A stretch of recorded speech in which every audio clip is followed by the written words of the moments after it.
Aja lungguh sik, aja lungguh sik. Aja lungguh, Nduk. Iki tak goleki kanca, apa ya? Siap. Deng. Coba anu Retno. Retno tak Retno terus karo sing tipis iki.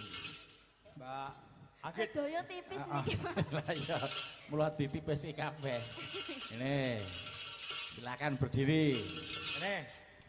Iki ana sing ninggal katresnan ya. Malah nggih.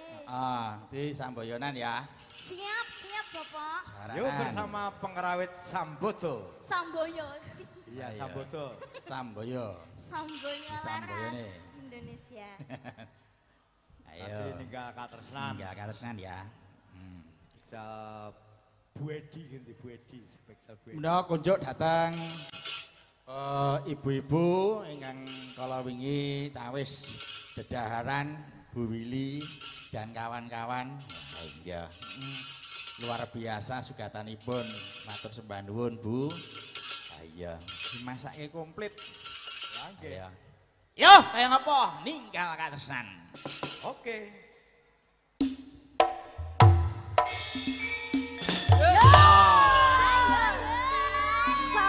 Ayo. Joget yo.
kasih. Walah, yuh.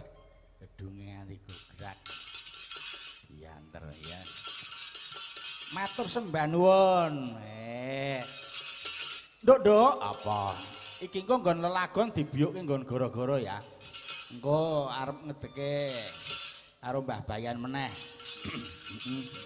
Gandeng iki lakone iki ya dienggo gegojekan. Mulane iki dirampungke sik. Engko ndak ketemu gegojekan wae. Ha iya. Iya, coba kaya apa? Kuku sing tupa kumelun ngening tiasa ngabake awangku sagong cacahan wong nanging sangat angikipi angresikane ko putra kang anjok saking ya hati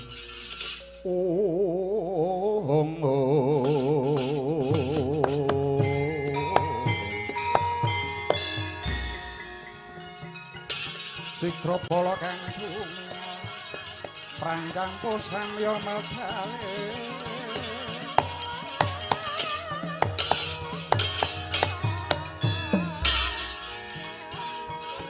Lor ratet wiloteng kondong tak cuangkong mangun kang niti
awur mangawur-awur urahan tengaraning ajurit gong maguru gongso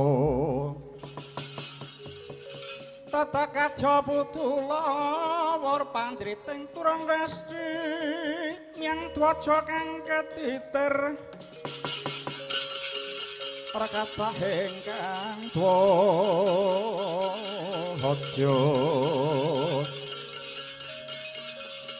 twaja lelayu sehapit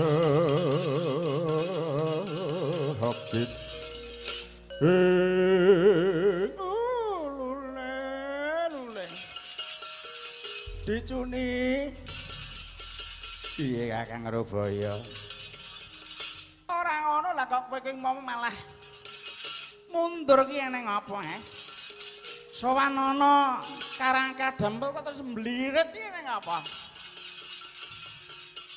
inggih mboten kula niku menawi sumarep anak-anak Pandhawa ati kula menika rada ciut ati kula dadi cilik.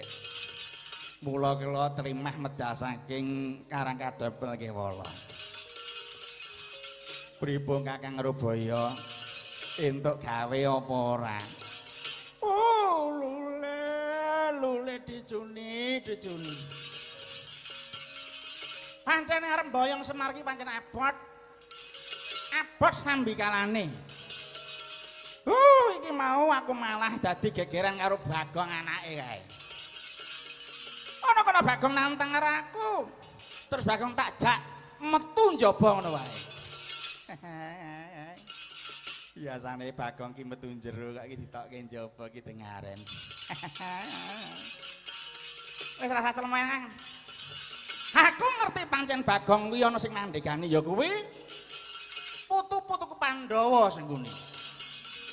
Nanging sumurupa mula aja nganti gagal wigar tanpa karya kang dadi dawuh Sinulung Duryudana disuni mula dina samangka padha ayo diketapake para sata Kurawa mboyong Semar dina iki sapa wae sing dadi pepalang kudu diserenakake oh ngaten ya Dursasana wah wonten dawuh man kowe krungu dhewe ta apa sing dingendikake Mbahmu Sukalima wah nggih kula menika namung mamut kemawon menapa keng dados dawuhipun Paman Patus Sengguni badhe tindak pundi kula namung nderek kewala ah ya kaya ngono kuwi nek nyambut gawe sing cak-cek ya yen nggih matur nuwun Man pundi rokoke Man oh malah ngalup rokok wis diparingi karo Mas Tuntas barang ngono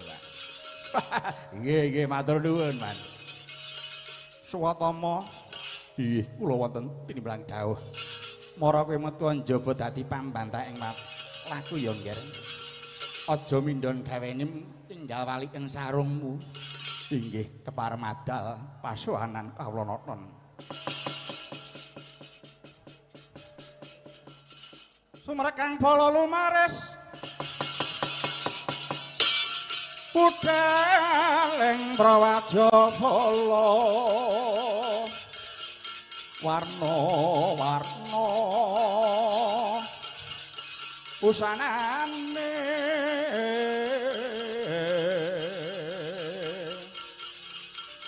saking Prawaja aprabusananira warane rambe gumuruh pindha mbak ing samudra kapiyarsa swaranipun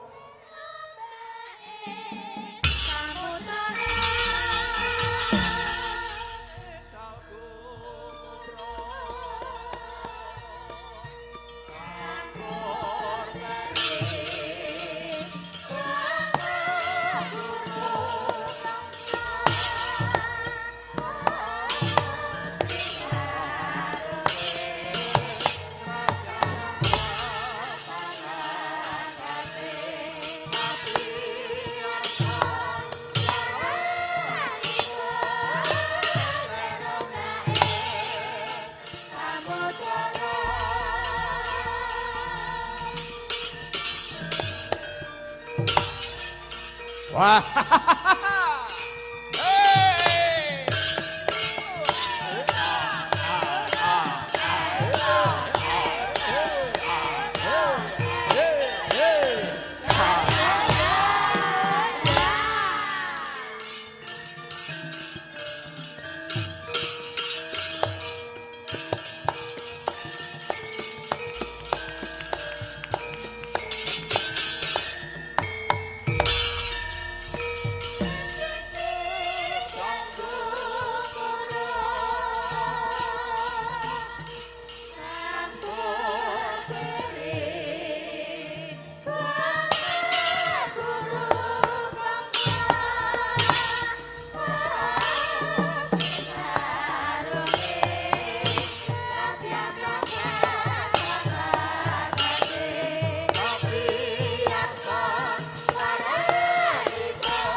Dikra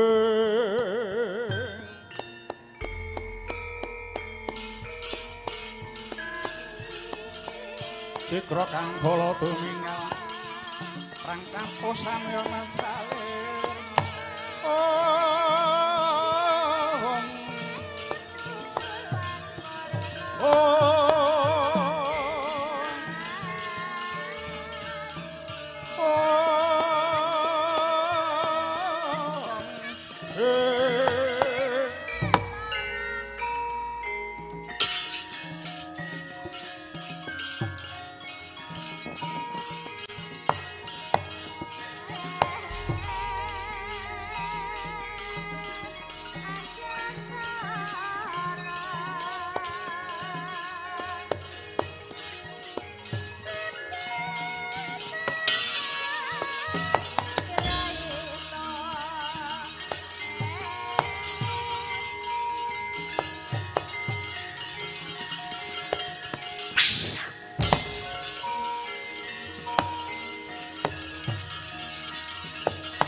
Sikrapala kang tumingal acambo samya medhalir papit wileding gogdo kah langkung manggon sang niti menjang sang aji ijil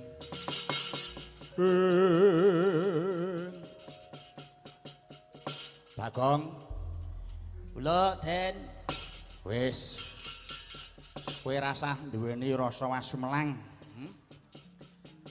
lawan keselametaning bapakmu lan keluargamu lan kowe pribadi. Waduh, nggih Den. Ngaturaken panuwun ingkang tanpa pepindhan dene ndara-ndara kula Pandhawa tasih sayang kalian keluarganipun Bapak Semar. Ya. Niki pripun? Wis kono kowe maju. Kurawa tantangen aku engko sing bakal ngadepi. Sampeyan ten wingking kula, ya. Ning ampun ado-ado lho. Engko tiwas kene nantang kaya-kaya. Kono adoh kok aku. Ora. Wis kono ndang mangkat to. Nggih, menikaten kula tak maju langkung ruyin. Yes, kono mangkat.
Kuwi goncang kancing langit kelap-kelap katon liriking sanging sang maweh gandrung sabarang kablukir moyak mayik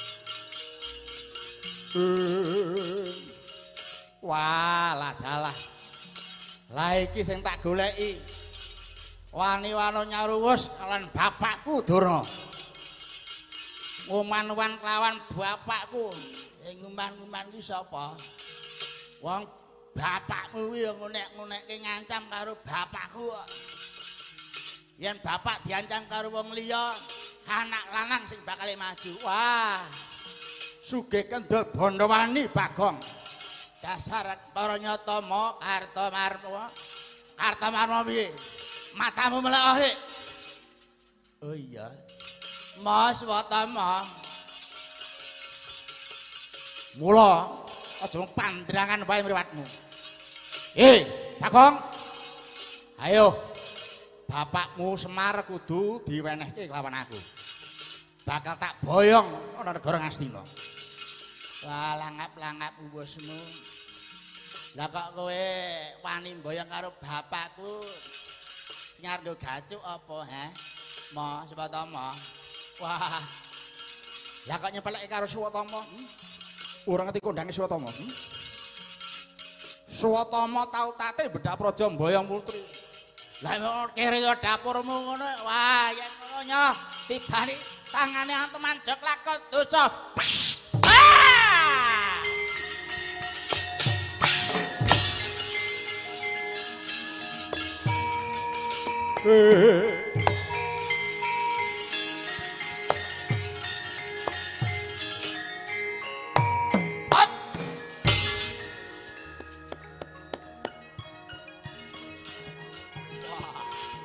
Keparat jebul nggawa kanca Bagong mulane wani mbari kelawan Swatama. Wah, ya. Nggawa kewan rapangling ketek putih Hanoman. Parat nyampuk rai. Ah, oh.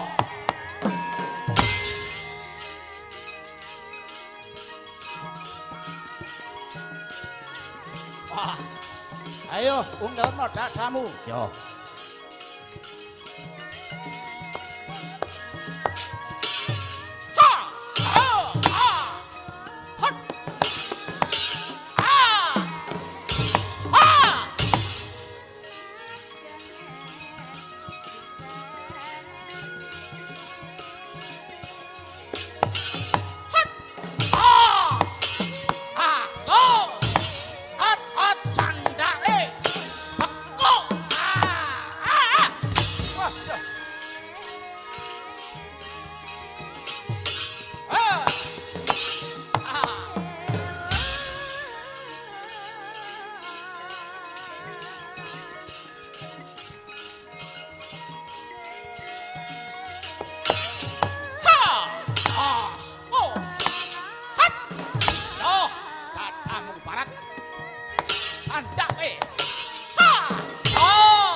Bung kalah parat.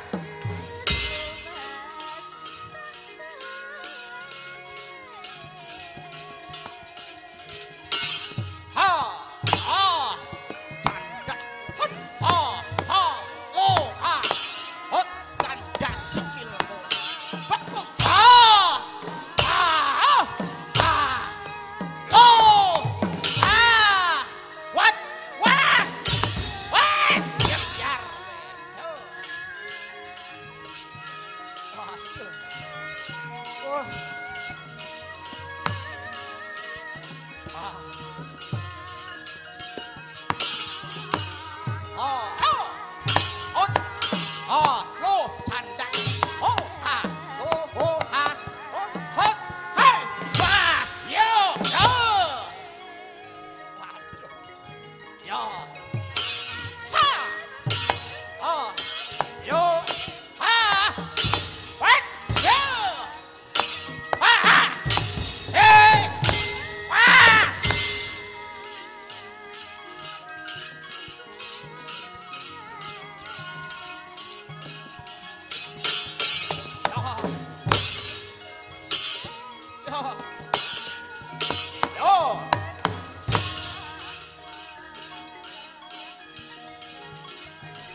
Keprok pindih Barat.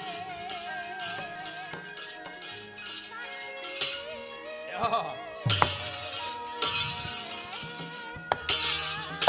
Yo.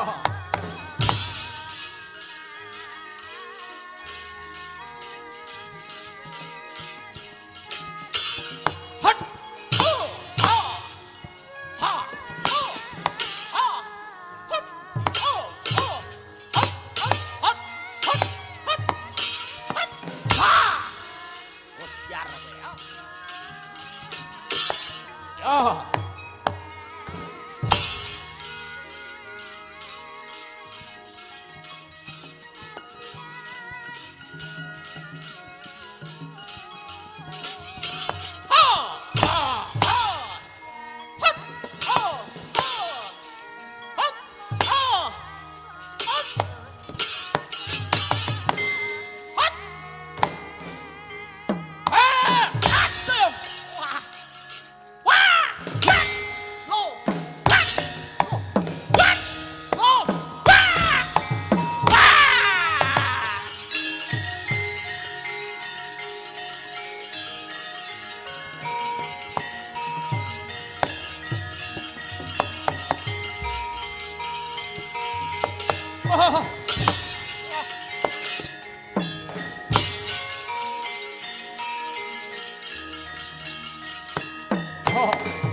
Wah, Hanoman, dasar kepriyata.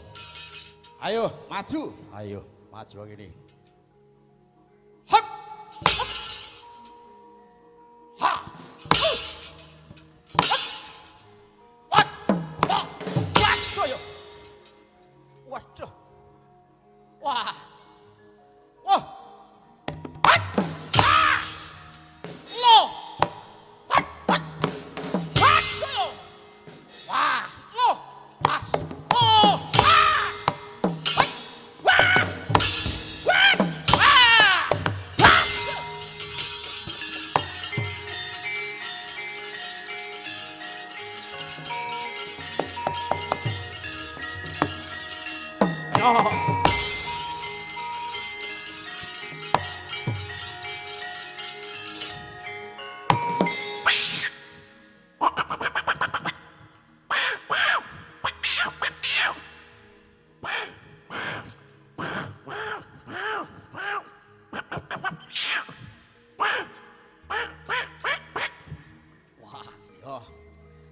Ini nggak bisa hijab kan? Piro banggane.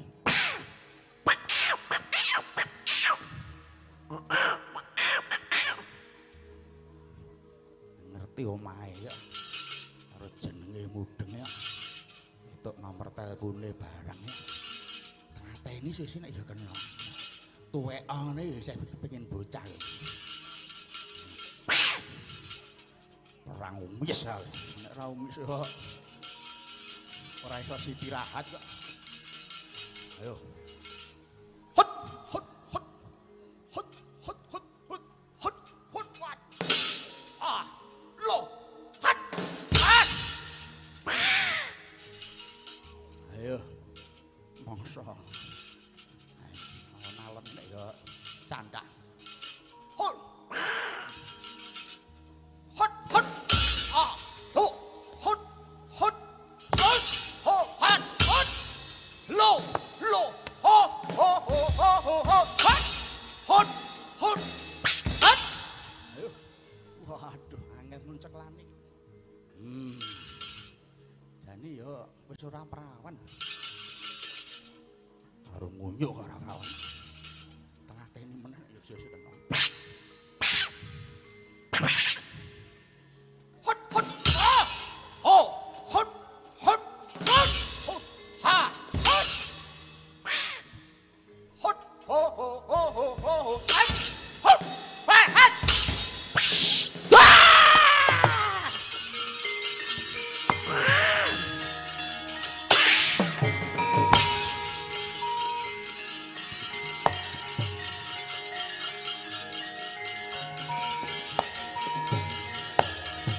Ayo, Rob.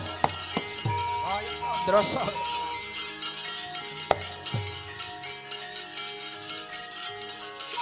Ah, wah. Hut. Yo. Wah. Go. Arang keranjang tatumu anu menelek. Hut.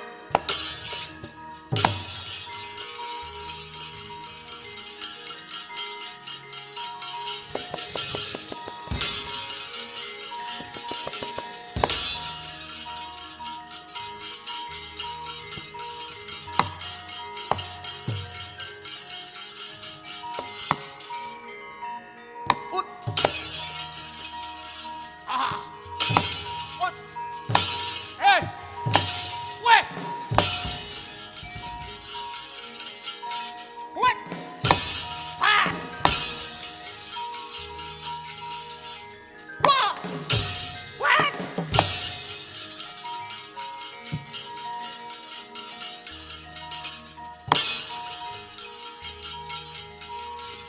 Wah.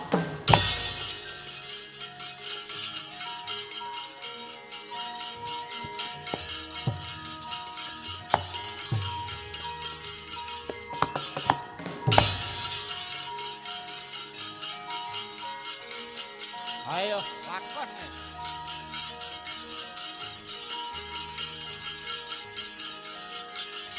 Ah! Wah! Oh!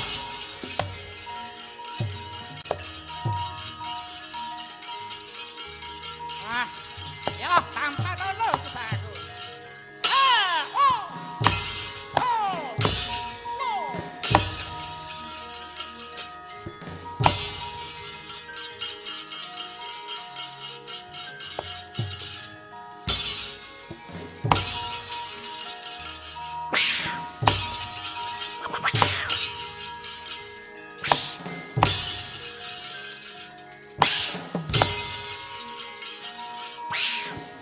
Ah, awas guri.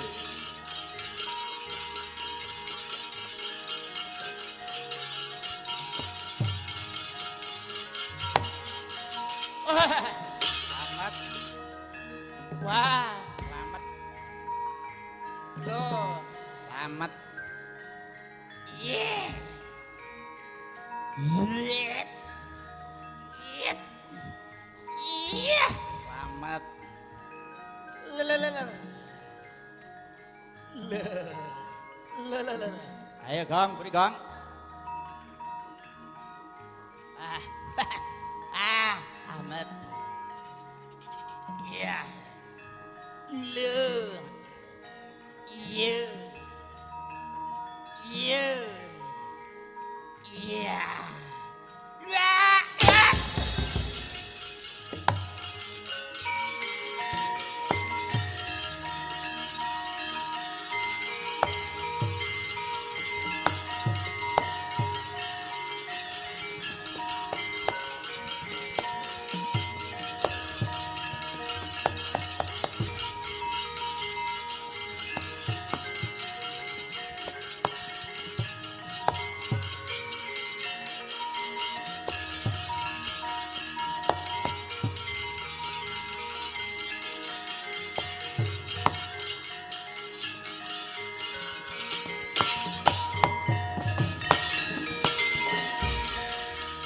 nanging driya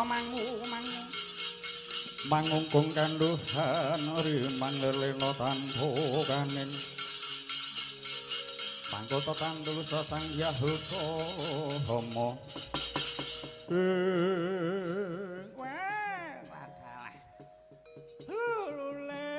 lule durung sepira kowe ya anak-anak Pandhawa durung ana sing katon iki mau sing katon mung perwakilane Hanoman sing maju dhewe ya ora patiya ndugamana kowe bisa ngasorake para wadyabala saka Kurawa wis lakon tibane Cundamani mbok dadimu parat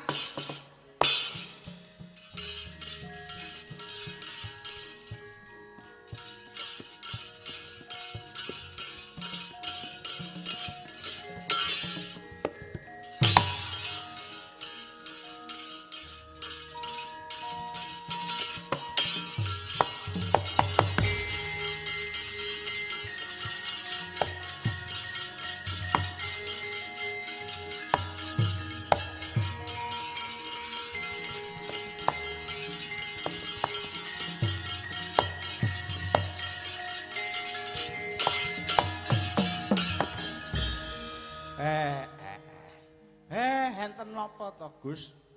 Lah kok sampean malah mlayu-mlayu niku enten napa? Wah, iki beye yang Semar. Lah kok yang Durna katone kae iki malah nggawa Cundamanik. Dheweke malah ngamuk punggung. Pancene aku ki mau durung maju, pamen tak eman-eman dayaku. Tak pasrahke kelawan Siwa Hanoman iki mau. Wis saiki ngene. Gandengke sing maju Durna ya to. Aluwung niku nek anak-anak Pandhawa padha maju malah ora dadi apik kedadeane. Mulane Kakek Semar wis masa bodho anggone Kakek Semar ngrampungi gawe. Yen pancenan ngono tak pethokake Durna bakal tak balekke nang Sukalima kono.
Nggih. Menika sampun katon padhang kahanane sampun gumebyar wonten ing desa Karangkadempel. Sakmenika kula badhe nagih janji nyuwun kasaguhane sing sampun jenengan ngendikake kala wau. Sing ndi wae? Inggih. Sing sampeyan menika ajeng ngrawuhke kang dadi syarat sarana kula. Badhe mbangun desa menika lho. Wah, iya. Yen ngono aku ya njaluk pamit ya, Kek ya. Aku bakal nganti adikku wis anggeni sowan Siwandrawati nembung Sekar Cangkok Wijaya Mulya. Nggih, Siwa Semar. Aku uga njaluk pamit bakal nganti adik-adik Abu Anyu. Budal marang Praja Ngamarta nyuwun ngampil pustaka Jawet Jimat Kaliwasada. Inggih, Siwa Semar, aku uga ora keri nyuwun pamit. Budal ana Mandura nyuwun ngampil pusaka Kyai Nenggala uga alugara ya apa. Nggih Den nggih. Matur nuwun sanget yen pun kelakon sampean manglumpuk teng Karangkadempel malih nggih Gus. Ning yen nganti ana sambi kalane pun kula pitados kalian sampeyan. Aja nganti gawe kapitunaning Kang Rama sedanipun. Ning sing baku pusaka menika saged rawuh wonten ing Karangkadempel ngriki. Ya Kek, yen pancen mangkon aku njaluk pamit ya Mbah. Ya muga lebda ing karya sedalu iki Den.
Ya jagat Dewa Bathara. Setyaki lan sira pate Udawa. Kula wonten dawuh. Inggih, kula wonten pimpinan dawuh. Jinuwun. Iya. Mara padha prayogakna nggonmu ngadhep sawetara. Iki tak sawangono sawane anakku lanang Ngger Wisanggeni, uga anakku lanang Ngrandu Guwala. Wisanggeni padha raja sak praptamu Ngger Wisanggeni. Pinaringan kawidadan wa. Aku ngaturake bagi katur ya wa. Ya cah bagus tak tampa.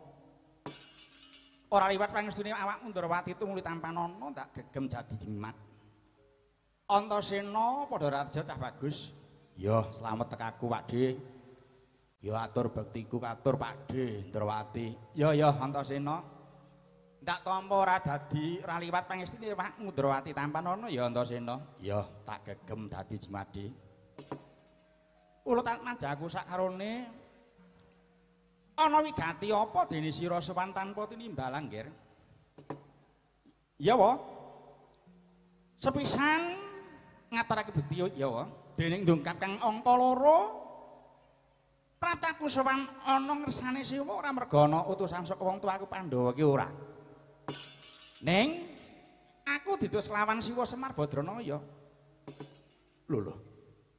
Kakang Semar banjur ana wigati apa, Nger? Coba mermatura. Ngene ya, wa. Nalika samana aku ki ngimpi. Jroning pasupenan kuwi mau aku weruh Siwa Semar mangku Sang Hyang Candra Sumra cahyane nanging lah kok ora mblerengi, wa.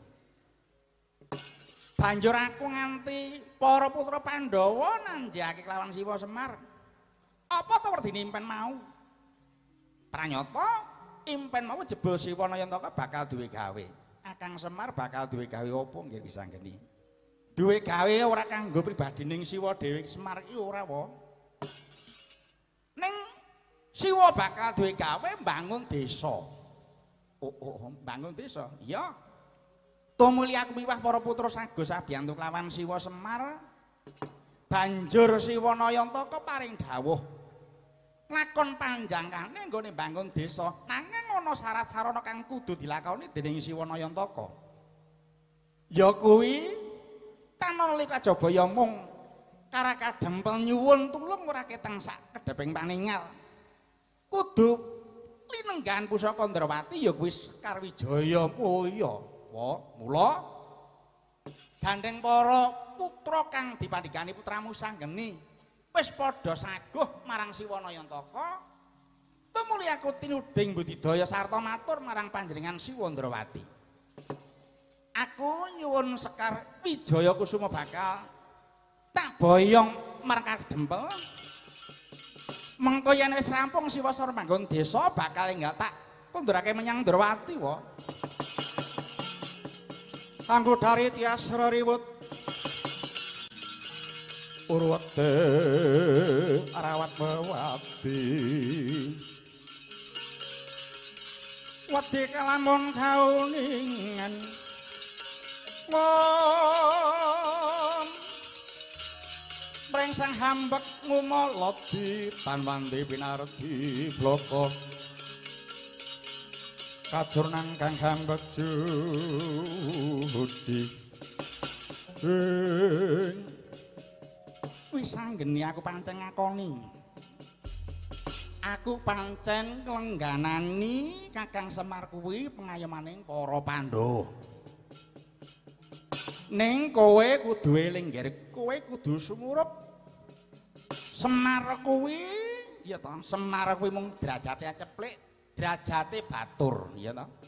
Semar kuwi mung Panakawan, lah kok kebangetan anggone ngasurake marang Ratu Ndrawati.